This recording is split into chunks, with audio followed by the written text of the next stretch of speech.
Hello tree lovers, I'm Joel Mizell with the Tree Planters at thetreeplanters.com. We are looking at tree form Japanese blueberry, also called Eliocarpus for those of you who love to use the scientific name. This is a tree that gets heavily used incorrectly by landscapers because they are planted as an accent tree off the corner of a newly built house by a landscaper who has absolutely no idea what they're doing. This tree gets way too big to be close to a house or close to a foundation of a house. They will outgrow the area quickly. But this tree can also be used, as a matter of fact, we just did a video showing what this looks like when the limbs are left all the way to the ground.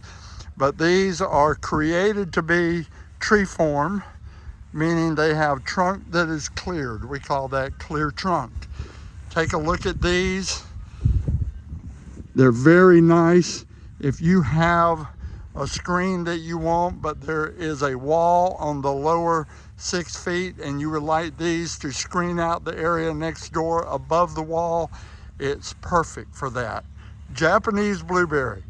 Go to our website, treeplanters.com. Check us out. Look us over, watch our videos. We have about 600 videos and they show all the really neat stuff we do, and we do really neat stuff at the Tree Planters. Reach out to us from there and we'll get trees in for you right away. We sell every tree grown in Florida. Have a good day.